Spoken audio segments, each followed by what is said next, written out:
So here in section 19.1, the authors explain the Northern Renaissance in a kind of snapshot overview. And this section, short as it is, gives you some very important themes that are going to structure your learning throughout the chapter. And first of all, they talk about revitalized civic life and economic growth in the late 14th century gave rise to a prosperous middle class. So once again, we're dealing with the patronage of middle class, the wealthy side of the middle class, and how this middle class is going to have different taste than the aristocrats, and that will catalyze new kinds of art. This second paragraph is also very important. It's rather quiet, but it's a big deal. They say that a major trait of the Renaissance in Northern Europe was a growing, newly intense interest in the natural world.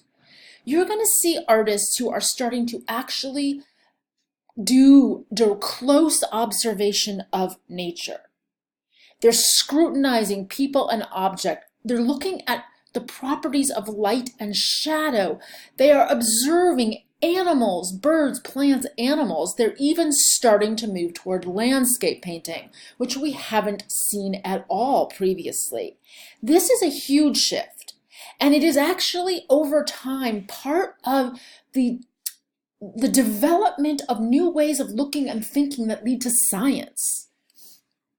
So they go on to talk about a new interest in individuality, which is something we've already touched on with Van Eyck's self-portrait. And they're emphasizing that in terms of the evidence, the historical evidence, we start to know the names of artists. We start to have them signing our work. What you're going to see is a change in the status of artists that we'll be tracking for the next couple hundred years moving forward. We'll look, for instance, at this wonderful painting, which really rewards close looking. And it's a painting of an artist in his shop. And it's very interesting in terms of class, we'll talk about that, but also in terms of his knowledge of materials, objects, all the things he has on display, his pride in his craft, which is going to be sort of linking the work of the hand increasingly with the mind. And so they end up by going back to kind of the question of politics, political power, right? Power, tension, and balance that's happening in this period, where the cities, the homes of the merchants have a growing power that is a balance to the traditional powers of the royalty as well as the church. And you're going to be needing to think about that because the whole chapter is in a sense structured around that. So if we actually move forward for a moment, you'll see that the next section, 19.2, is art for the French ducal courts. And first, we will look at the art that's made at the time for the dukes, and we're focusing on the Dukes of Burgundy, who we've already introduced.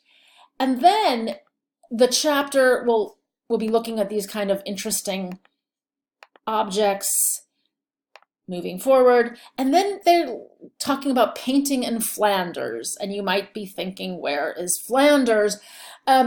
Because you can't get on a plane and go to Flanders.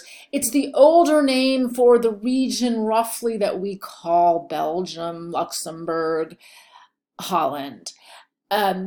And so you'll hear the term Flemish painting. Flemish painting is painting made in Flanders. But in this section 19.3, they're shifting. They're no longer in the Duke's court in Burgundy. They're now going to be in the economy of the Flemish cities that is based on the textile industry, on international trade, and this results in money for civic groups, town councils, wealthy merchants to patronize art. And we'll be comparing and contrasting their art, their preferences and tastes in art, with that of the dukes in their courts.